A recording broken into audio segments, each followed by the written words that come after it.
क्या है, तो ये राजस्थान के अंदर आता है, राजस्थान के अंदर, और इसका मतलब होता है काले रंग की चूड़ियां, है ना। कहाँ आता है, राजस्थान के अंदर आता है, और इसका सीधा सा मतलब क्या होता है, काले रंग की चूड़ियां। ये एक सिंधु सभ्यता का स्थल है, यहाँ से बहुत सारी चीजें आपकी मिली है। गुजरात में भी एक स्थल है, उसको याद रखना, उसका नाम है लोथल। क्या नाम है, लोथल, लोथल। ये बंदरगाह था इनका, है ना, बंदरगाह। कहा जाता है कि इतनी विशाल साम्राज्य या इतनी विशाल सत्ता कैसे विनाश हो गया इसका, या कैसे ये खत्म हो गई, तो याद रखना या तो बाढ़ आई होगी, या महामारी आई होगी, या ऐसा कुछ हुआ होगा, ऐसा अलग अलग लोग कहते हैं। ठीक है, तो कोई स्पष्ट कारण इसके पीछे नहीं है। कुछ लोग कहते हैं कि आर्य लोग ने आकर इनको मार दिया और आर्यव्रत नामक एक देश यहाँ पे बसा लिया। ठीक है, तो सिंधु घाटी सभ्यता आधुनिक स्मार्ट सिटी जैसी थी, वहां पे बहुत प्यारे प्यारे घर बने थे, है ना। तो यूपीएससी ने क्वेश्चन पूछा था 2018 में कि सिंधु घाटी सभ्यता वर्तमान की स्मार्ट सिटी से कहां तक तर्कसंगत प्रतीत होती है, बताइए।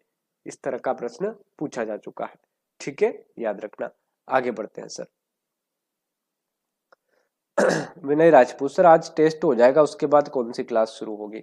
देखो आज तारीख है 3, है ना, 5 तारीख से हम करंट अफेयर पढ़ेंगे। ठीक है, आज क्लास खत्म हो जाएगी, उसके बाद हम 5 तारीख से करंट अफेयर के बारे में पढ़ेंगे। निम्नलिखित में से, यहीं पे पढ़ेंगे पेड क्लास के अंदर, है ना, इसी समय पे। निम्नलिखित में से किस पदार्थ का उपयोग हड़प्पा काल में मोहरों के निर्माण के मुख्य रूप से किया जाता था। प्राचीन काल में ऐसे ही प्रश्न आएंगे, ये बहुत इंपॉर्टेंट है प्राचीन काल के प्रश्न।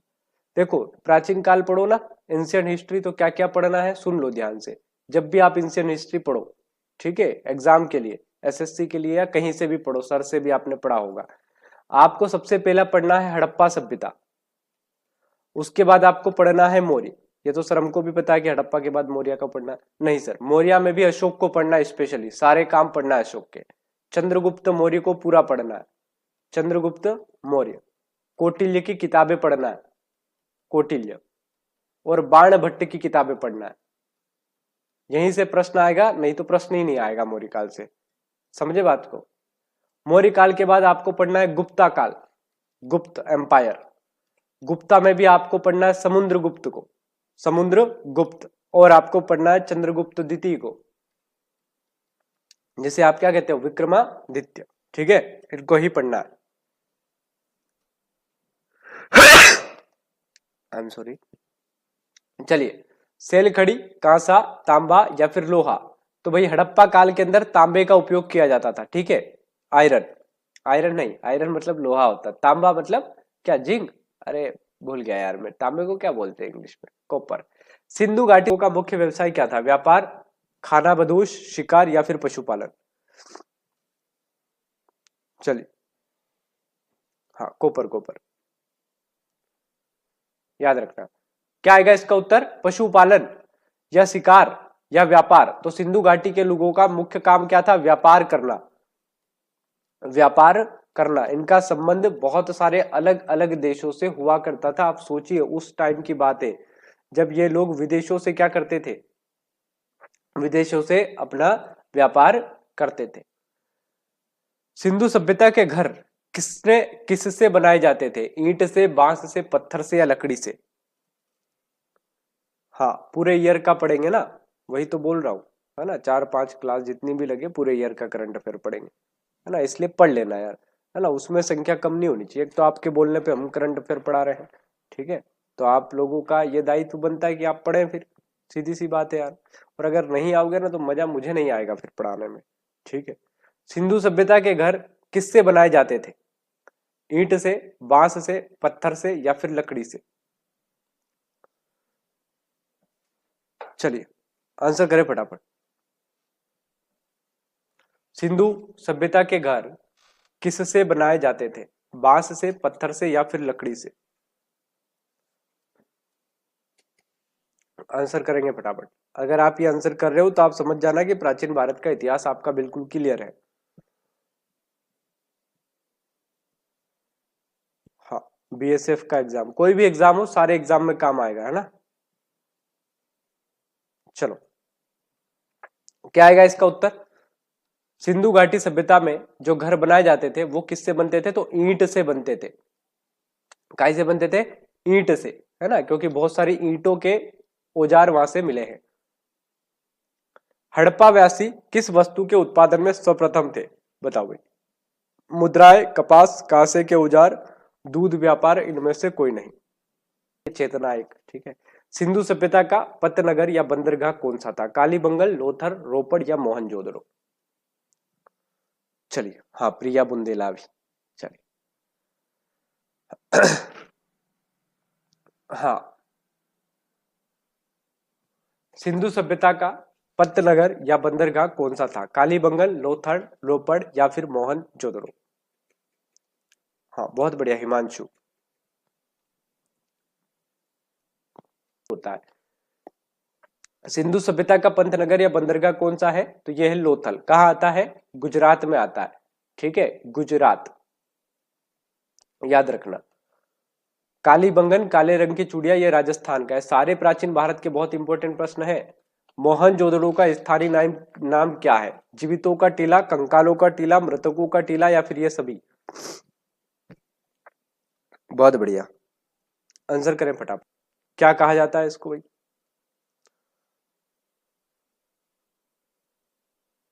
हाँ, बहुत बढ़िया, वेरी गुड प्रिया। क्या आएगा इसका उत्तर? मृतकों का टीला कहा जाता है इसको, ठीक है, माउंट ऑफ डेड, ठीक है। चलिए, बहुत बढ़िया। आ जाएगी मेरिट, आ जाएगी एमपी पुलिस की। बहुत सारे बच्चे पुलिस बनेंगे, भूलना मत। पुलिस बनने के बाद पता चले मेरी गाड़ी रोक लो तुम, है कि सर साइड में लगाओ, लाइसेंस दिखाओ, हेलमेट लगाओ। हड़प्पा सभ्यता का प्रचलित नाम बताइए सर। सिंधु सभ्यता, सिंधु घाटी सभ्यता, लोथल सभ्यता या मोहनजोदड़ो सभ्यता?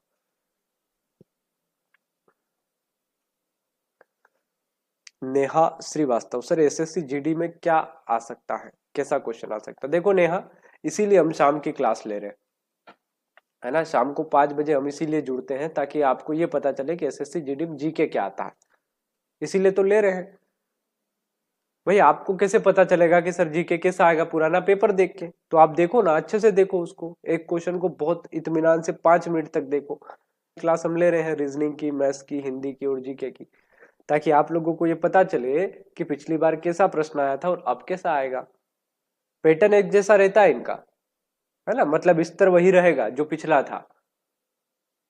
नंबर ऑफ क्वेश्चंस की संख्या को घटा दिया गया है। पिछली बार अगर पूछा था हल्दी घाटी युद्ध कब हुआ था, तो इस बार पूछ लेगा प्लासी का युद्ध कब हुआ था। बस स्तर वही रहना है, क्वेश्चन बदल जाएंगे। जैसे पीएससी का अलग पैटर्न है, व्यापम का अपना अलग पैटर्न है।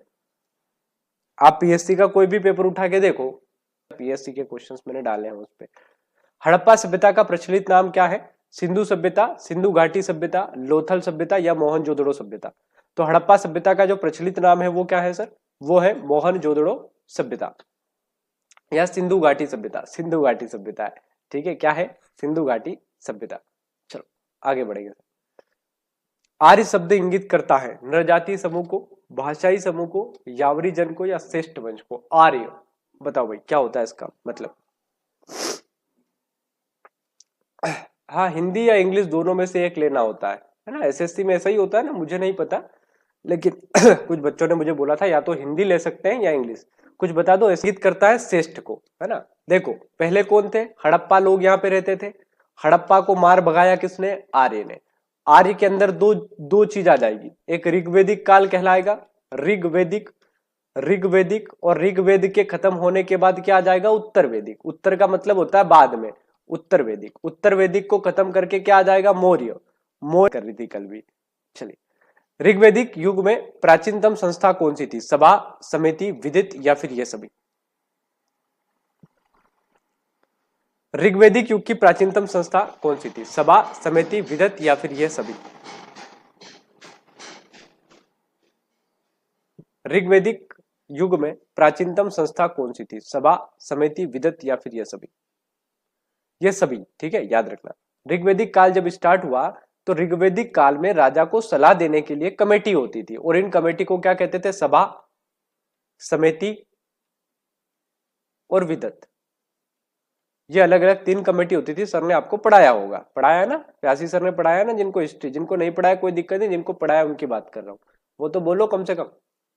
16 महाजनपदों की सूची आपको कहाँ मिलती है भाई बताओ?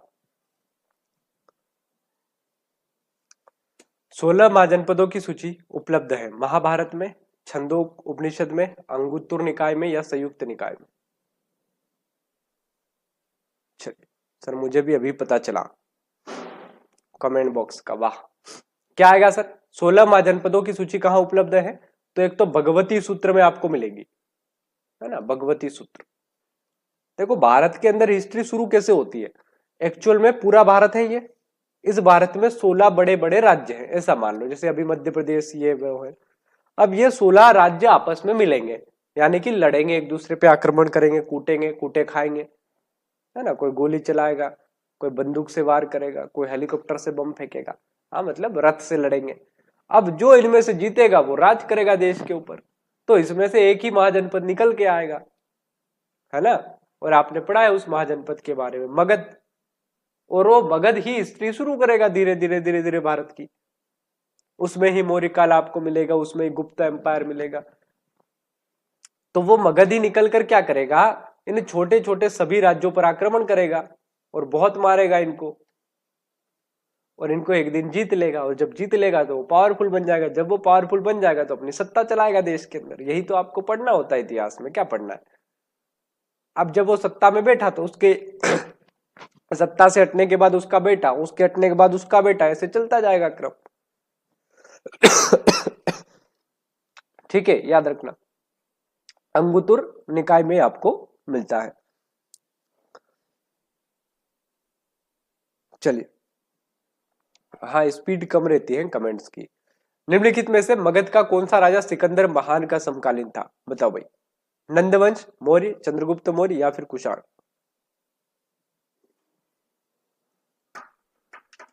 निम्नलिखित में से मगध का कौन सा राजा सिकंदर महान के समकालीन था? अभी नहीं पढ़ा रहा हूं मैं हिस्ट्री, है ना, अभी हमने होल्ड कर दिया, मैंने बोला ना आपको अभी किसी में हिस्ट्री नहीं पढ़ाएंगे हम, ठीक है। निम्नलिखित में से मगध का कौन सा राजा सिकंदर महान का समकालीन था? है ना, तो कौन था भाई? नंदवंश, मौर्य, चंद्रगुप्त मौर्य या कुषाण? तो नंदवंश का राजा था नंद, ठीक है, बहुत अच्छी बात कहता है ये। धनानंद नाम का एक व्यक्ति होता है, धनानंद, जिसे आपने पढ़ा होगा। इस समय ही सिकंदर का आक्रमण होता है, ये कहानी बचपन से बच्चों को सिखाई जाती है। सिकंदर अपनी सेना के साथ आगे बढ़ता है और इस मौर्य साम्राज्य पे आधिपत्य जमाने की, यानी कि नंद वंश पर आधिपत्य जमाने की कोशिश करता है। और कौटिल्य जैसा एक महान व्यक्ति से जाके कहता है कि तू नंद वंश के इस घनानंद से, वो नर्तकियों के साथ नृत्य करवा रहा होता है, उसे कहा जाता है कि भाई बहुत करीब सेना आ चुकी है और हमारे इस नंद वंश को खत्म कर देगी, इसका विनाश कर देगी। लेकिन घनानंद अपने नशे में चूर होता है, मदिरा पान कर रहा होता है। वो कहता है कि इस बुढ़े व्यक्ति को इसकी चोटी पकड़ के बाहर घसीट के फेंक दिया जाए। कि वही कौटिल्य है जिसके बारे में आज आप भी चाणक्य नीति पढ़ते हो, कौटिल्य नीति पढ़ते हो। और उसी दिन ये व्यक्ति कहता है कि मैं वो चंद्रगुप्त खड़ा करूंगा जो पूरे इस भारत पे क्या करेगा, राज करेगा, है ना। तो कोई भी ऐसा जो टीचर होता है ना, वो हमेशा यही बात कहता है, ठीक है, कि बहुत सारे चंद्रगुप्त मौर्य में क्या कर सकता हूँ, बना सकता हूँ। अगर मुझ में क्षमता है तो मैं बहुत सारे क्या कर सकता हूँ, चंद्रगुप्त मौर्य बना सकता हूँ, ठीक है। याद रखना इसके बारे में, नंद वंश से संबंधित व्यक्ति रहा है। प्रथम मगध साम्राज्य का उत्कर्ष किस सदी में हुआ था सर? प्रथम मगध साम्राज्य का उत्कर्ष किस सदी में हुआ था? चौथी सदी, दूसरी सदी, छठी सदी या पहली सदी? बताओ, मगध साम्राज्य का उत्कर्ष किस सदी में हुआ था? चौथी सदी? हाँ, घनानंद क्या होता है, निपट जाता है। हाँ, इकोनॉमिक इनकी पुस्तक है, कौटिल्य का अर्थशास्त्र, लेकिन वास्तविकता में वो कौटिल्य का अर्थशास्त्र नहीं है, वो राजनीति शास्त्र है ना। अगर आप उसको पढ़ोगे तो उसमें राजनीति की बातें ज्यादा मिलेगी, ठीक है। तो अगर प्रश्न आ जाए कि कौटिल्य का अर्थशास्त्र मूलतः किस पर है, तो राज्य के प्रशासन पर है, राजनीति पर है। क्या आएगा, छठी शताब्दी, है ना, याद रखना भाई, प्रथम शताब्दी और यहां आपको याद रखना है छठी शताब्दी। आपसे पूछा जाए द्वितीय नगरीकरण कब हुआ था, तो ये द्वितीय नगरीकरण हुआ था छठी शताब्दी में। देखो पहला नगरीकरण तो हड़प्पा सभ्यता खुद थी। प्रथम नगरीकरण, नगरीकरण मतलब जिस समय बहुत अच्छे अच्छे नगर हो, लोग बहुत अच्छे से रहते हो, तो पहला नगरीकरण कब हुआ, हड़प्पा के समय, है ना, बहुत अच्छे अच्छे घर थे लोगों के पास। और द्वितीय नगरीकरण कब हुआ, तो द्वितीय नगरीकरण छठी शताब्दी के ईसा पूर्व माना जाता है। ठीक है, इसको याद रखना। चलो इसी समय मगध का उत्कर्ष होता है। किस शासक के शासनकाल में श्रीलंका में बौद्ध धर्म का गमन हुआ था, बताओ, आंसर करेंगे फटाफट। किस शासक के शासनकाल में, बैठ नहीं पा रहा हूं यार मैं सही से अब, ठीक है, किस शासनकाल में बौद्ध धर्म का गमन हुआ था, तो आपको पता होगा कि अशोक के दो बेटा बेटी थे, है ना, इन्होंने बौद्ध धर्म का प्रचार कहां पे किया था, श्रीलंका में, है ना। आज भी श्रीलंका में सर्वाधिक जो मत मिलता है या सर्वाधिक जो धर्म के लोग मिलते हैं वो बौद्ध धर्म को मानने वाले लोग हैं, है ना, तो इसको आप याद रखिएगा प्यारे दोस्तों। सांची क्यों विख्यात है, चट्टान काटकर बनाए गए मंदिरों के लिए, सबसे बड़े बौद्ध स्तूप के लिए, गुहा चित्रकारी के लिए, अशोक के शिलालेखों के लिए, बताओ, आंसर बताओ सर। हाँ, महेंद्र और संघमित्रा इनके बेटे थे, श्रीदेवी के बेटे थे ये, है ना, यानी कि इनकी जो पत्नी थी दूसरे नंबर वाली के पहले नंबर वाली, क्या करना अपने को, पहली हो या दूसरी, पत्नी तो थी। आप लोगों की भी होगी पहली दूसरी तीसरी भूतपूर्व, ठीक है, कॉलेज वाली, है ना, स्कूल वाली, ठीक है, इंजीनियरिंग कॉलेज वाली, कॉलेज के पास के कॉलेज वाली, कॉलेज के सामने कॉलेज वाली, ठीक है। चलो भाई मजाक कर रहा हूँ। सांची क्यों विख्यात है, चट्टान काटकर बनाए गए मंदिरों के लिए, सबसे बड़े बौद्ध स्तूप के लिए, गुहा चित्रकारी के लिए, अशोक के शिलालेखों के लिए। तो सांची के अंदर क्या मिला है सर, बौद्ध स्तूप मिले हैं, है ना, स्तूप सबसे बड़े, सबसे बड़े स्तूप यहाँ पे आपको मिले हैं जो बौद्ध धर्म से संबंधित है। बुद्ध द्वारा अपने धर्म में दीक्षित किया जाने वाला अंतिम व्यक्ति निम्नलिखित में से कौन था, बताओ। बुद्ध द्वारा अपने धर्म के में दीक्षित किया जाने वाला अंतिम व्यक्ति निम्नलिखित में से कौन था, आनंद, सारिपुत्र, अनाजो या फिर इनमें से कोई नहीं, आंसर करें फटाफट। बुद्ध द्वारा अपने धर्म में दीक्षित किया जाने वाला अंतिम व्यक्ति कौन था, परफेक्शन एकेडमी वाली ये भी होगी सर, हाँ होगी, बिल्कुल होगी सर, ठीक है सर, चलिए बहुत बढ़िया। बुद्ध द्वारा अपने धर्म में दीक्षित किया जाने वाला अंतिम व्यक्ति निम्नलिखित में से कौन था,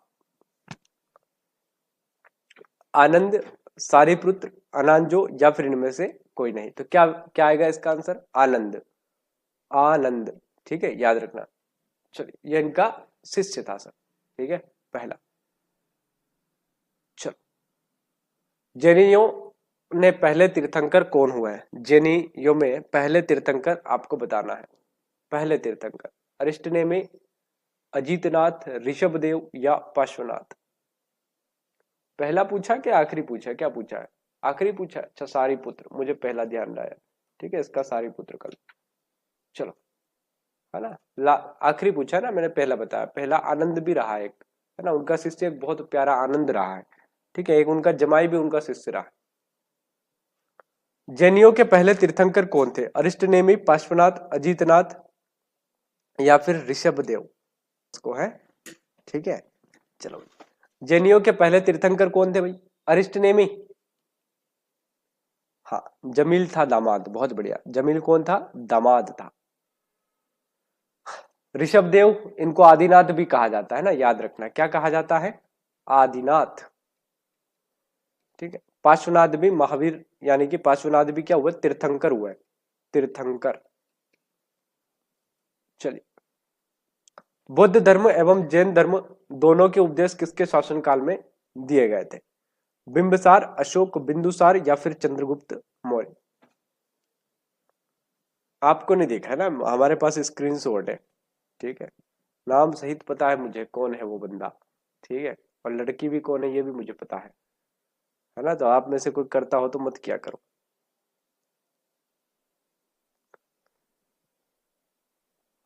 हाँ, बहुत बढ़िया। अरे आज तो गलती से ओपन रह गया है ना, रोज नहीं होता है। आज वैसे भी अंतिम क्लास है, तो अंतिम क्लास में थोड़ा क्या मिलना चाहिए, है ना। बहुत बढ़िया। बौद्ध धर्म और जैन धर्म दोनों के उपदेश किसके शासन काल में दिए थे? बिंबिसार, अशोक, बिंदुसार या फिर चंद्रगुप्त मौर्य? हाँ, पहले, हाँ वो मैंने पहले भी बताई थी एक बार। ठीक है, यही बात अभी फिर बताई मैंने। एक दिन देखी ना, मैंने पवन सर को बताया जब मैं क्लास ले रहा था। मैं कहा आओ सर देखो, आपके भावी बच्चे नागरिक, एसएससी जीडी वाले, है ना, कोई भी हो, एसएससी वाले एसआई वाले, ध्यान रखा करो यार। हमारे पास तुम्हारे घर वालों के भी नंबर होते हैं ना, तो ये मत किया करो सर। ठीक, बहुत बढ़िया। गोविंद पवार जी, आपको तो पहचानता हूँ यार मैं बहुत अच्छे से। ठीक है गोविंद जी, चिंता नहीं किसी बात की, जे बोलो महाकाल की, आपका होगा सिलेक्शन बहुत बढ़िया। ठीक है, चलिए, क्या आएगा इसका उत्तर? आंसर करें फटाफट। अशोक, है ना, अशोक आएगा। ठीक है, अशोक। एक दिन है ना, हमेशा पोल रखेंगे, उसमें सबके मम्मी पापा के नंबर ले लेंगे, ताकि तुम लोग जो हो ना, सीधे हम बात कर सके तुम्हारे घर वालों से।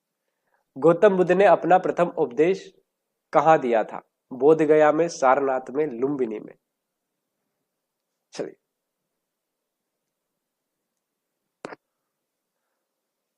आंसर करो भाई फटाफट। देख लो ना, पटवारी के कोर्स में जाके देख लो, हिस्ट्री खत्म हुई या नहीं, है ना। सर ने पढ़ाई होगी मेरे ख्याल से पटवारी वाले बैच में, है ना। प्यासी सर पढ़ाते हैं यार, बढ़िया पढ़ाते हैं प्यासी। अनुभवी हैं, है ना, जानकार भी हैं बहुत बड़े, है ना, तो उनकी कई तुलना हो अपने से। गौतम बुद्ध ने अपना प्रथम उपदेश कहाँ दिया था? बोध गया में, सारनाथ में, लुम्बिनिया में या फिर कुशीनगर में? फटाफट से बता दो यार, कहाँ दिया था? सारनाथ या बोध गया? बोध गया में तो उनको बोध हो गया था, यानी कि उनको निर्वाण की प्राप्ति हो गई थी। बोध गया, गया मतलब दिमाग से गया। ठीक है, चलिए, क्या आएगा उत्तर? लुम्बिनी या कुशीनगर? उत्तर करो यार फटाफट। चलिए, हाँ, हाँ शिवम सिंह जी, हाँ मैंने मिस्टेक करी है कुछ। हम्म, ठीक है, इसको सही कर लेंगे, है ना। कुछ मैंने अरिस्ट नेम ही कर दिया था शायद यहाँ पे, है ना। प्रथम ये है ऋषभ देव है, आदिनाथ। ठीक है, इसको सही कर लेंगे। जैन परंपरा के अनुसार महावीर कौन से तीर्थंकर थे? पहले, 10वें, 24वें या 23वें? तो 24वें तीर्थंकर थे, अंतिम थे ना, सबको ही पता है। बहुत बढ़िया।